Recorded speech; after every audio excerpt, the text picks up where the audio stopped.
Eu cumprimento a todos com a paz do Senhor Jesus. Amém?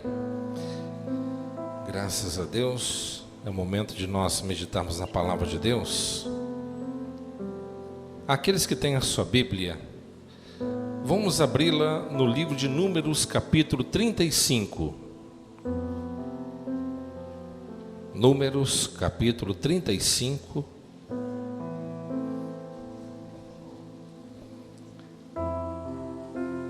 Do versículo 9 ao 11.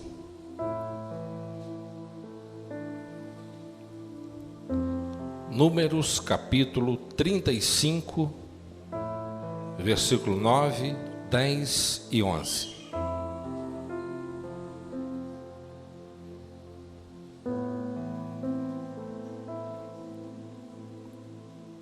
Quem encontrou, diga amém.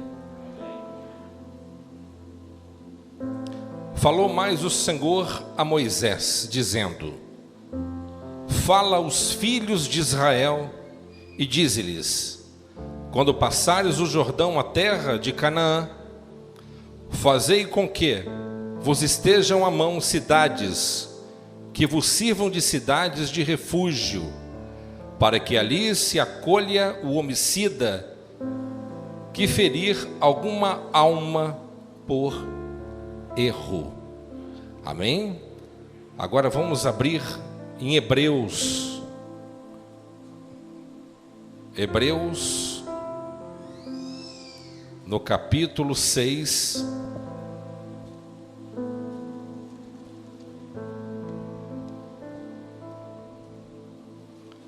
versículo 17, 18 e 19.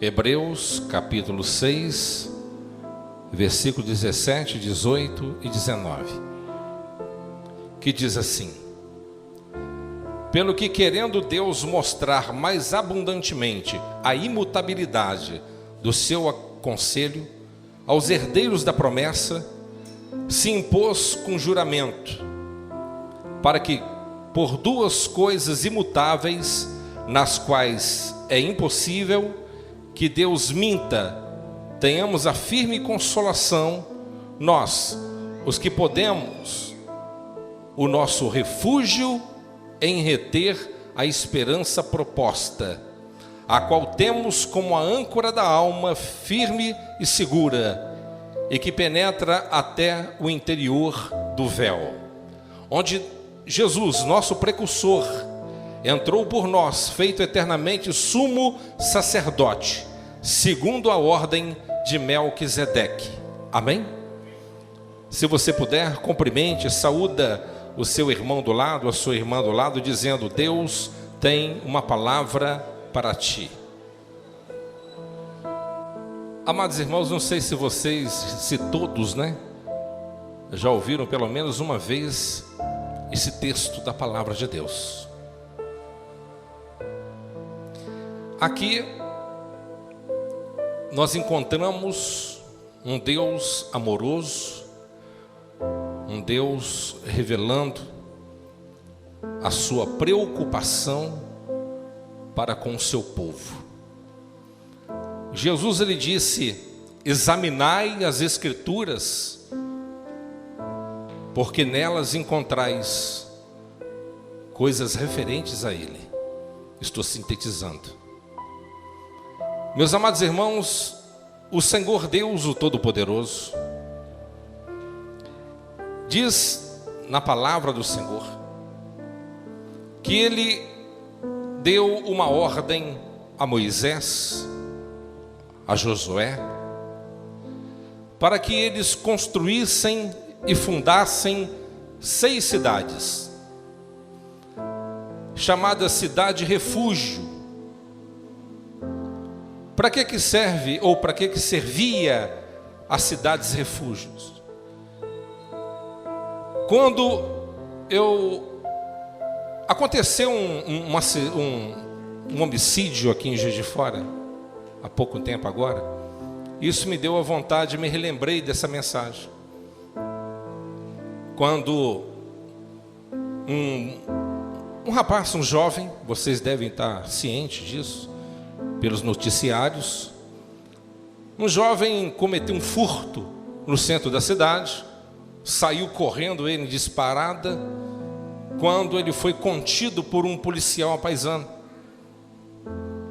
E quando aquele policial tentou contê-lo, aquele jovem sacou uma faca, uma lâmina, cortou o braço daquele rapaz, que é policial. E o policial estava armado, sacou a arma e deu um tiro. E para a infelicidade daquele policial, ele atingiu uma pessoa inocente, que era professora. Foi uma fatalidade, uma coisa terrível que aconteceu. Na época de Moisés, o Senhor deu a ordem para construir essa cidade, para aqueles que cometiam assassinatos involuntários. Vou te dar um exemplo. Suponhamos que eu estejasse em cima de um muro, construindo um muro. Estava eu passando talvez a argamassa, encaixando a pedra, e de repente aquela pedra resvalou e caiu. E para minha infelicidade da pessoa, caiu em cima da cabeça da pessoa e aquela pessoa foi a óbito. Eu não quis matar. Não foi um crime hediondo. O que é um crime hediondo? É o crime que há intenção de matar. Então, se o indivíduo desse exemplo estivesse envolvido nessa morte, na mesma hora ele tinha que sair correndo dali e procurar a cidade refúgio que ficava nas proximidades, não muito longe, para poder se refugiar. Porque senão um vingador de sangue, a pessoa talvez da família ou um amigo, ele poderia matar ele, vingando o sangue daquela pessoa. Então a cidade refúgio, ela servia para que a pessoa tivesse a oportunidade de se defender. E na cidade refúgio, o sacerdote ia ouvir o que o indivíduo ia falar. Não, eu estava ali passando argamassa e de repente a pedra escorregou e caiu e matou. Eu não matei por querer. Mas suponhamos que eu fosse realmente o culpado, estaria apenas dando uma desculpa. Automaticamente apresentar pelo menos duas testemunhas. Com uma testemunha não vale, tinha que ser duas. Não, peraí. Eu vi o Marcelo pegando a pedra, e ele viu que era a pessoa, a fulana de tal, o fulano de tal. Ele viu e ele levantou, ele até ergueu a pedra, dando mais impulso à pedra, e mirou nela e se acertou e matou. Não foi por querer não, foi porque ele queria mesmo, foi um crime hediondo.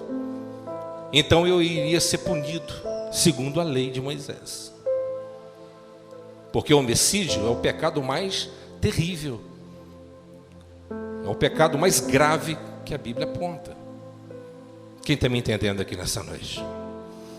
Então, se o indivíduo na cidade refúgio chegasse lá e provasse por A mais B que ele era inocente, então ele ficaria naquela cidade até que o sumo sacerdote vivesse.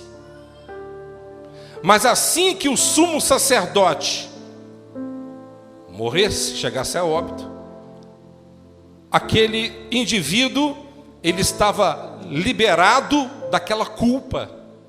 Então ele poderia estar sendo agora novamente colocado no seio da sociedade.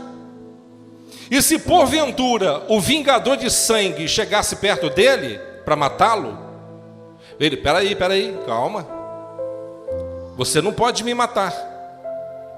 Por que eu não posso te matar? Você está fora da cidade de refúgio. Eu estou fora da cidade de refúgio, porém, o sumo sacerdote está morto. E a minha culpa foi apagada. O meu pecado foi, limpo. Você não pode me tocar. Porque se você me matar, você será culpado e passivo de morte capital. Então, meus amados, enquanto o indivíduo vivesse na cidade de refúgio, havia segurança para ele. Mas se porventura o indivíduo pensasse, não, eu estou cansado de viver nessa cidade de refúgio. Essa cidade de refúgio está uma monotonia só, são as mesmas caras todo dia. Eu quero dar um rolê lá fora. Eu quero dar uma volta lá fora. Estou cansado. Eu estou cansada. E a pessoa saísse lá para fora e desse uma volta. E se porventura o vingador de sangue o encontrasse, ele poderia matar essa pessoa, e o sangue dessa pessoa não seria imputado sobre ele. Quem me entende aqui nessa noite? Fui claro? Agora, o que isso tem a ver com o Senhor Jesus? Conosco hoje. Tem tudo a ver. Da mesma forma, e graças a Deus, porque as cidades de refúgio, as 6 cidades, eles somente davam refúgio para os homicidas involuntários, ou seja, aqueles que cometeram homicídio sem querer cometer. Mas não ofereciam guarida para os homicidas voluntários. Porque aquele que cometia o pecado voluntariamente, ele ia ser morto, olho por olho e dente por dente. Mas o Senhor Jesus Cristo, como o nosso sumo sacerdote, não somente dá guarida, dá proteção espiritual na vida dos pecadores involuntários, quanto também nos pecadores voluntários. E aqui, meus amados irmãos, nós encontramos a importância de nós estarmos debaixo desse sacerdócio.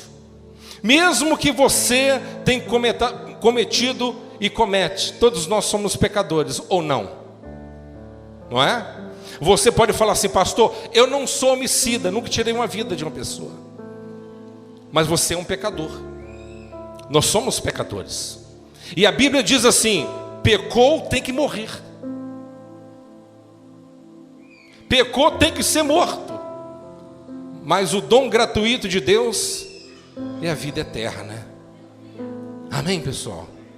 Então o nosso Senhor Jesus Cristo, Ele está dizendo, porque lá no Velho Testamento, quando você lê o Novo, se revela o Velho e tudo entra numa conjunção harmônica perfeita. Nós vivíamos desgarrados, pecadores, o Senhor te chamou para a presença dEle, para vivermos agora na cidade de refúgio que é a casa dEle. O sumo sacerdote é o Senhor Jesus Cristo. E se você estiver debaixo desse sacerdócio, o vingador de sangue, que é Satanás, que é o diabo, mesmo que ele queira, ele não pode atingir você. Mesmo que ele esteja com um ódio mortal, ele quer matar e quer destruir você, mas ele não pode. Por quê? Se ele chegar perto de mim e pede você e falar assim, eu vou acabar com você, você não pode, porque o meu sumo sacerdote morreu. Ele morreu e está vivo hoje ao lado do Pai. E você não pode, porque agora eu sou livre. Eu posso ir para onde que eu quiser, mas eu estou debaixo do sacerdócio eterno de Jesus. Eu estou debaixo dessa graça maravilhosa. Eu estava perdido, mas fui encontrado. Eu estava morto, agora estou vivo. Eu era apenas um condenado, mas agora os meus pecados foram pagos. Eu era apenas um renegado, mas agora eu fui inserido no seio, no corpo da igreja. Eu era apenas um maldito, mas agora eu sou filho de Deus. Eu era filho da ira de Deus, mas agora eu sou um filho do eterno Deus. Isso é motivo de nossa alegria. Agora, aquelas cidades refúgio, havia nomes. Havia 3 cidades além e daquém do Jordão. E como já disse, ficavam estrategicamente localizadas a ponto de facilitar a vida do infrator. A primeira cidade se chamava Cádiz. Fala comigo por gentileza, Cádiz. Cádiz em hebraico significa santidade ou justiça. E o Senhor não colocou esse nome à toa, porque, como eu disse, o salário do pecado é a morte, mas o dom gratuito de Deus é a vida eterna. O Senhor nos chamou para vivermos em santidade. Vivemos uma vida santa. O Senhor lhe disse: sem a santificação pela qual ninguém verá o Senhor. Amém? O nosso comportamento, as nossas ações, as nossas palavras, ela tem que ser santa. A nossa vida tem que ser uma vida direcionada pelo Espírito Santo. Quem me compreende aqui nessa noite? A segunda cidade se chamava Siquém. O nome Siquém em hebraico significa ombros.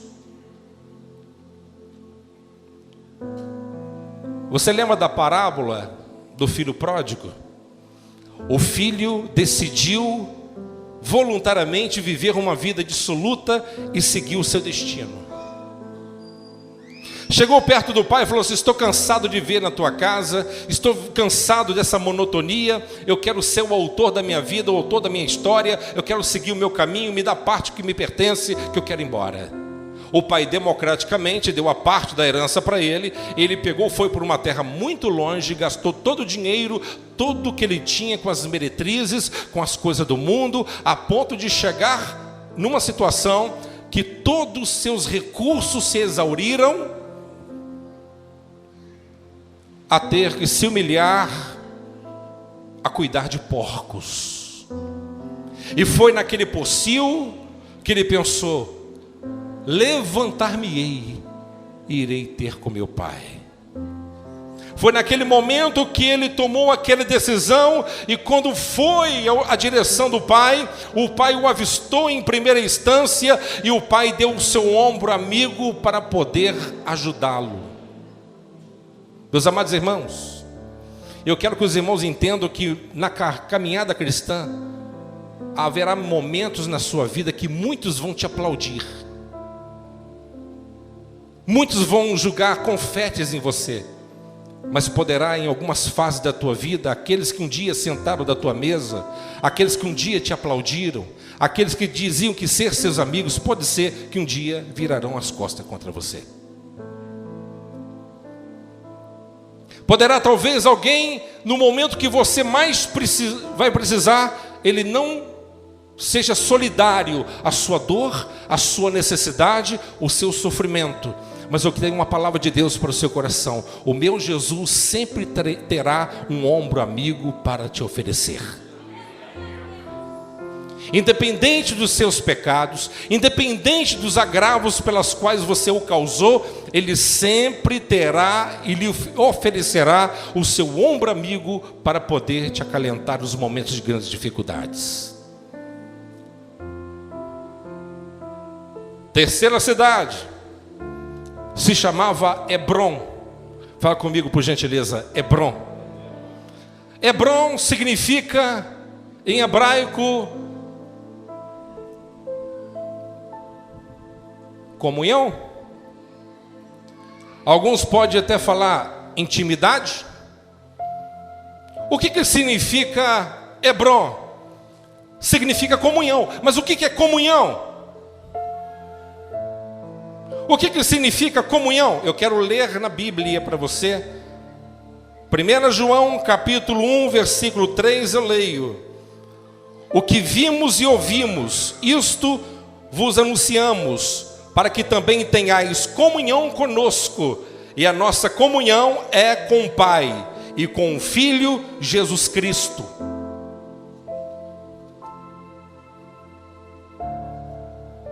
O que João, o apóstolo, está dizendo? O que nós falamos é o que nós ouvimos e vimos. Por isso proponho-vos que façais e tenhais comunhão conosco, assim como nós temos comunhão com o Pai e com Jesus Cristo. Então o que é comunhão? Falar a mesma língua. Quem está me entendendo? Não tem como andar dois juntos se não tiver de comum acordo. Não tem como você estar dentro da casa de Deus, ouvindo a palavra de Deus e não concordando com certas coisas. Nós temos que obedecer a sua palavra. Temos que obedecer a sua voz. Aquele que é da carne é carnal. Ele fala da carne, mas aquele que é do Espírito, ele pensa nas coisas eternas, nas coisas espirituais. Nós temos que ter comunhão com Deus. Comunhão fala de intimidade, fala de falar a mesma língua. Amém, pessoal? Eu vejo hoje uma miscigenação, uma mistura no meio do povo de Deus. Eu falo de uma forma geral, irmãos, não é só aqui não.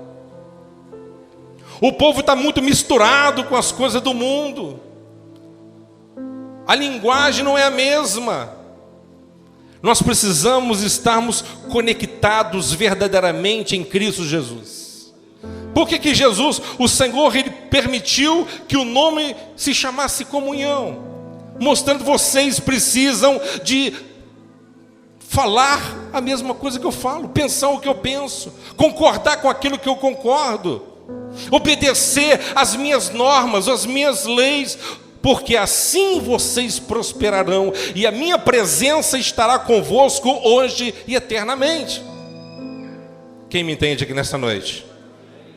Não dá para me esticar, hoje é Santa Ceia. Em quinta cidade, se chamava Ramote. Fala comigo, Ramote. A quinta cidade se chamava Ramote, que significa lugar alto em hebraico. Meus amados irmãos, aquele que entrega sua vida a Jesus completamente, não é pela metade não. Deus vai te colocar você em lugares altos. Amém? Lugares altos, protegido pelo Senhor. Você crê que Deus protege os seus filhos? Você crê que Deus protege os seus filhos? Então, ouça o que eu vou falar para vocês aqui, ó. Palavra de Deus em Isaías capítulo 35, versículo 8, eu leio para vocês. E ali haverá um alto caminho, fala comigo, alto caminho. Um caminho que se chama o caminho santo. O imundo, fala comigo, o imundo não passará por ele. Quem é o imundo? É o diabo. É Satanás. Deus vai te colocar em uma posição que o inimigo não poderá chegar perto de você. Vocês estão me entendendo ou não? Vocês lembram da palavra do apóstolo Pedro, que ele diz em capítulo 5, versículo 8, ele disse: sede sóbrios, vigiai, porque o diabo, o vosso adversário, anda em derredor, bramando como leão, buscando a quem possa tragar. Eu vou trazer de novo a palavra aqui, olha só. Isaías 35, 8. E ali haverá um caminho, um alto caminho, um caminho que se chama o caminho santo. O imundo não passará por ele, mas será para aqueles, os caminhantes, até mesmo os loucos não errarão. Nem os loucos vão errar esse caminho santo. Continuemos. Ali não haverá leão. Fala comigo, não haverá leão. Deus vai te colocar num lugar que Satanás não terá acesso a você mais. Deus vai te colocar num lugar que você será protegida por Ele eternamente. Você entende ou não?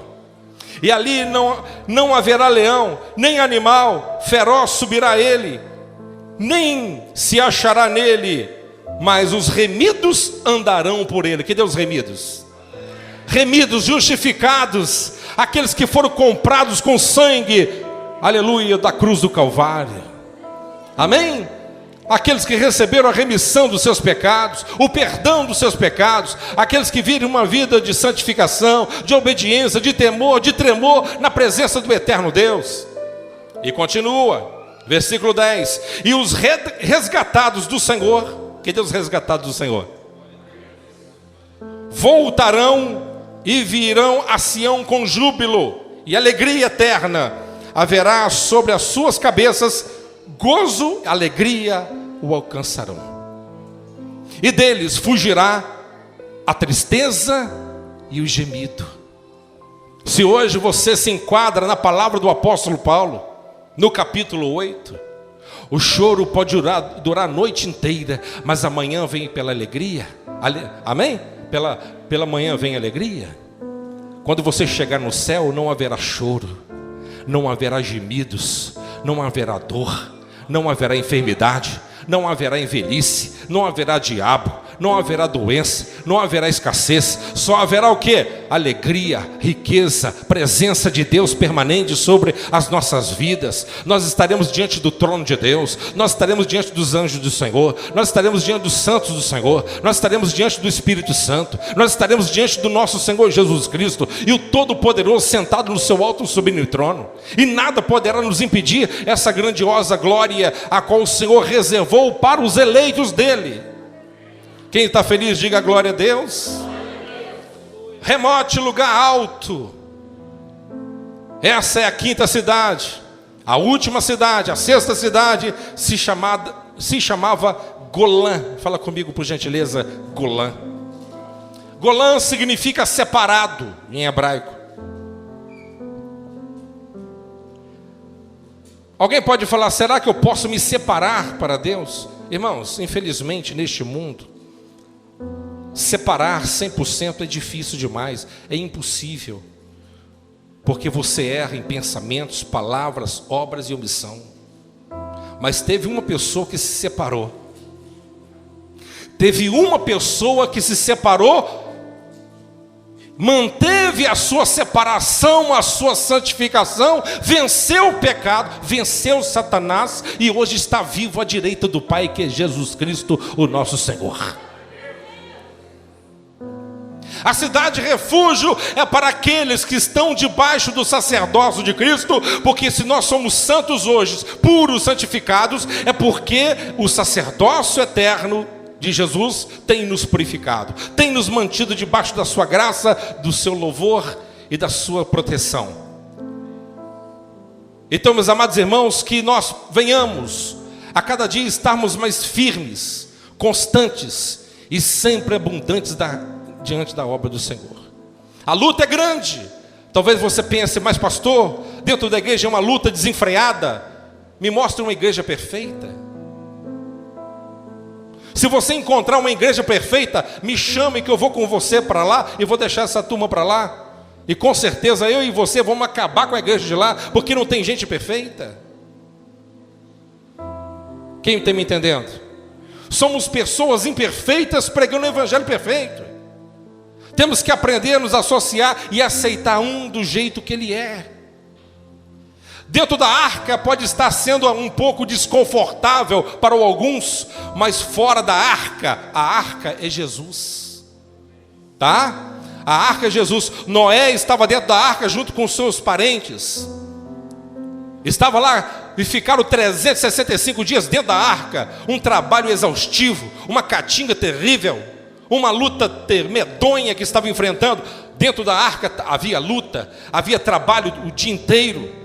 Tinha que conviver com aquela pessoa todo santo dia, não era fácil. Mas fora da arca, o que tinha? Morte, corpos boiando, não havia vida. com toda a dificuldade que nós enfrentamos hoje, dentro da casa de Deus, aqui continua sendo o melhor lugar.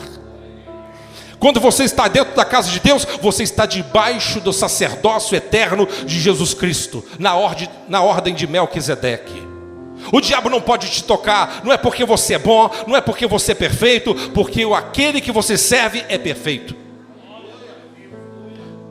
Você não é tocado pelo inimigo, ou o inimigo não te espreita e acaba com você completamente, é porque Deus, Ele protege os seus filhos. Amém? O inimigo, quando chega perto de você, você não vê. Você olha para a face do seu irmão, eu não vejo. Quando olha para o pastor Davi, eu não vejo. Mas ele tem a marca. Você não vê a marca que eu tenho, mas eu tenho a marca. Eu olho para você, talvez eu não veja a marca, mas o diabo vê a marca. Nós temos a marca do Senhor Jesus. Amém? E haverá um dia que Deus colocará definitivamente a marca dele sobre as nossas testas. E uma pedra será colocada em nossas mãos. E um nome que nós teremos e ninguém terá. E aquele dia se chamará Dia Santo do Senhor. Aleluia. Quem está feliz, diga glória a Deus. Que Deus possa te guardar. Porque Deus, Ele tem colocado na terra cidades, refúgios. E o nosso sacerdócio nós podemos confiar. Amém? Vamos colocar de pé em nome de Jesus.